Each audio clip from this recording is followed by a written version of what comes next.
Hello friends, नमस्ते, अस्सलाम वालेकुम। और इस उम्मीद के साथ कि आप जहाँ होंगे हंसते बसते और मुस्कुराते होंगे। आज की वीडियो का आगाज़ करते हैं जिसका टाइटल है मेरठ में एक नई मेट्रो की आवाज़ें सुनाई दे रही हैं। और मेरठ एक ऐसा शहर बनने जा रहा है जहाँ हमें मेट्रो देखने को मिल सकती है। तो इसको लेके क्या जानकारी है ये तो इस वीडियो देख के पता चलेगा, और ये वीडियो सजेशन पर बनाई जा रही है। अगर आप भी अपने कुछ सजेशन देना चाहते हैं तो कमेंट बॉक्स में जरूर दीजिएगा। तो इस वीडियो को आगाज़ करते हैं, लेकिन उससे पहले रिक्वेस्ट करते हैं, चैनल पर फर्स्ट टाइम आया कंटेंट पसंद आ जाए तो वीडियो को लाइक और चैनल को सब्सक्राइब करना मत भूलिएगा।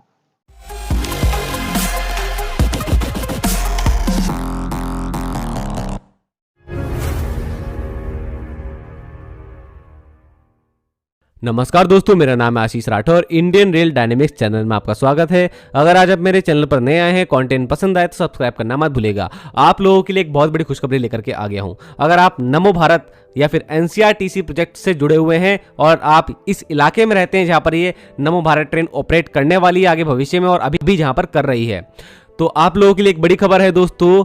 मेरठ में जो मेट्रो नेटवर्क बिछाया जा रहा है, इस पर चलने वाली मेट्रो ट्रेन जिसका काम एल्स्टॉम इंडिया के पास में ही है, जो कि हमारी नमो भारत ट्रेन या फिर रैपिड रेल को भी बना रही है।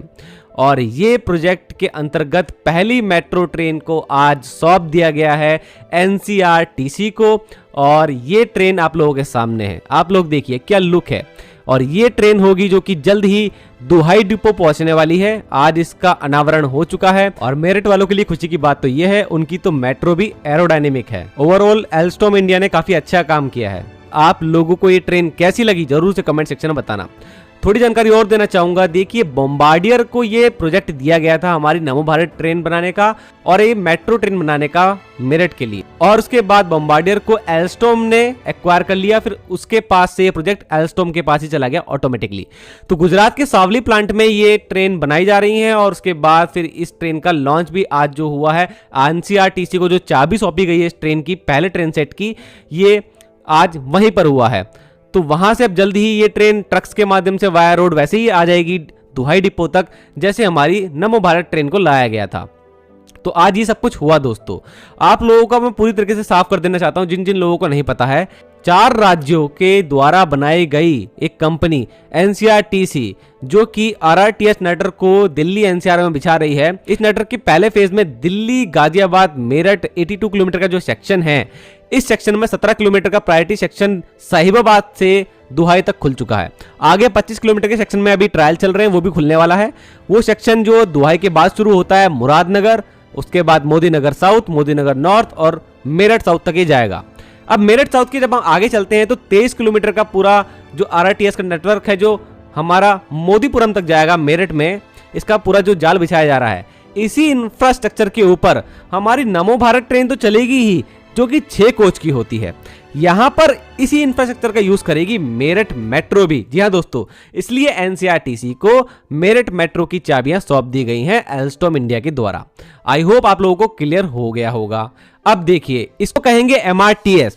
तो अब मैं आगे आपको जो भी जानकारी देने वाला हूं, आप एनसीआरटीसी की नमो भारत और मेरठ मेट्रो दोनों के लिए एक ही इंफ्रा के अकॉर्डिंग ही समझिएगा। चलिए, अब मैं आपको पहले कुछ विशेषताएं बताता हूं इस मेट्रो ट्रेन की। ये 10 ट्रेन सेट ऐसी हैं जो कि एल्स्टॉम इंडिया देगा एनसीआरटीसी को, जो कि मेरठ में चलेंगी।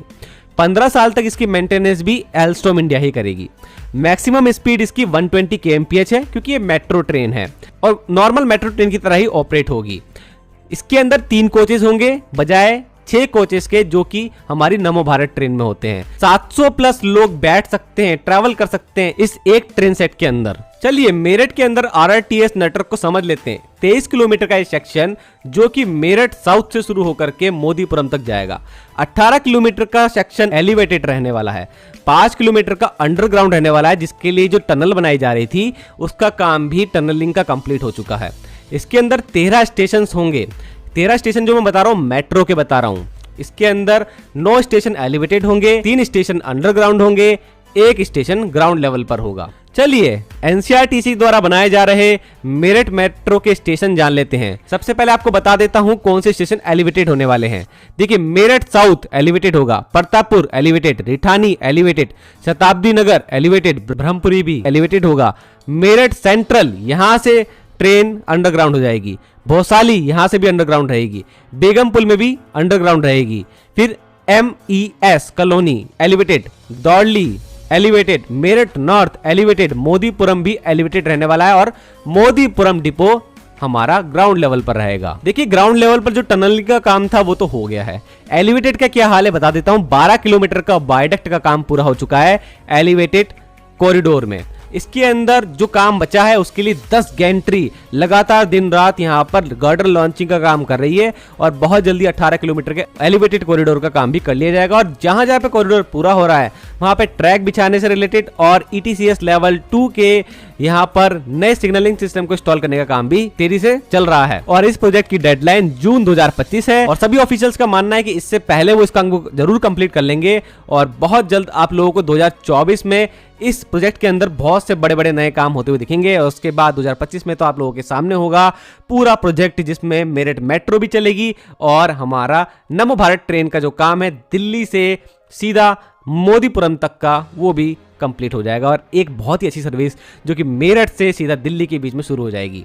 तो दोस्तों ये थी आप लोगों के लिए खबर। आप लोग बताइएगा आप लोगों को कैसा लग रहा है। अगर आप दिल्ली NCR में रहते हैं तो जरूर से कमेंट सेक्शन में अपने विचार रखिएगा। आज के लिए इतना ही। वंदे मातरम, भारत माता की। इस मुख्तसर सी वीडियो को देखने के बाद भी मुझे थोड़ा सा डाउट हो रहा है, मैं वो आपके साथ शेयर कर देता हूँ कि ट्रैक जो है वो नमो भारत यहाँ दिल्ली मेरठ RRTS के ही इस्तेमाल किए जाएंगे और उसके ऊपर नई मेट्रो चला दी जाएगी। मैं ऐसे इस नुक्ते को समझ सका हूँ और है भी तकरीबन मेरा ख्याल है ऐसा ही है। यानी कि जो दुहाई से साहिबाबाद तक चल रहा है ना और उसके बाद जो आगे का इलाका मेरठ की तरफ है ना उसके ऊपर ये 23 किलोमीटर का मेट्रो का सेक्शन बना दिया जाएगा। यानी कि सेक्शन उसके ऊपर फिर पहली RRTS भी दौड़ा करेगी और साथ में मेट्रो भी चला करेगी। और आलस्ट्रम कंपनी बता रहे थे, शायद ये वही कंपनी जिसने वैग 12 बनाया है, उन्होंने दिल्ली NCRTC को इसको हैंड ओवर कर दिया है। 10 ट्रेनें वो इसे तोहफे में देंगे और 15 साल तक इसकी मेंटेनेंस के वो मामला भी सारे देखेंगे। इससे एक बहुत ज़्यादा फायदा होगा कि ट्रैक जो है दिल्ली और मेरठ के बीच का जो पहला RRTS का उसका ट्रैक भी बिल्कुल नहीं है। इतना नहीं है कि अभी तो 83 में से सिर्फ 17 किलोमीटर POT सेक्शन ओपन हुआ है, तो बाकी वो सारे का सारा ट्रैक अभी नहीं है। तो ऐसे में ये एक अच्छी सोच है कि उसी ट्रैक को इस्तेमाल करते हुए अगर मेट्रो भी चला दी जाए और ये मेट्रो जो है वो 3 कोचेज़ वाली होगी, एरोडायनेमिक टाइप होगी और 120 किलोमीटर की रफ्तार मैक्सिमम से दौड़ सकेगी और इसके 3 कोचेज़ में 700 लोग एक वक्त में सफ़र कर सकेंगे।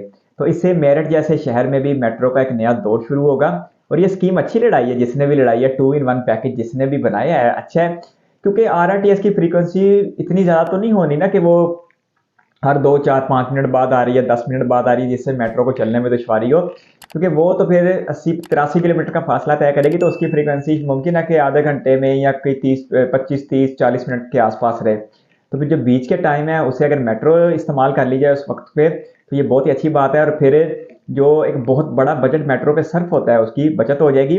और जो कोई ट्रेनें मेट्रो में चलाई जाएंगी वो गुजरात की किसी फैक्ट्री में तैयार की जा रही हैं और रोड के माध्यम से बहुत जल्द ट्रैक पर पहुंचा भी जाएगी। तो इसका मतलब है कि ज़्यादा टाइम भी दूर नहीं है। यूं ही जो है ट्रेनें पूरी होंगी, उनके ट्रायल होंगे तो साथ ही मेट्रो चल पड़ेगी। हालांकि वो बता रहे थे जो जून 2025 तक इसका मुकम्मल टारगेट है पूरे RRTS का, उससे पहले पहले ये मेट्रो भी इसके साथ ऑपरेशनल होना शुरू हो जाएगी। बाकी अच्छी बात है। और जो NCRT बता रहे थे वो 3 रियासतों और दिल्ली का मुश्तरका बता रहे थे, उसमें यूपी पड़ जाता है क्योंकि ये मेरठ जो है वो यूपी में ही है अगर मैं कंफ्यूज नहीं हूँ तो। और फिर राजस्थान एक स्टेट पड़ जाती है और एक स्टेट हरियाणा पड़ जाती है। यानी कि ये दिल्ली को घेरने वाली 3 रियासतें हैं।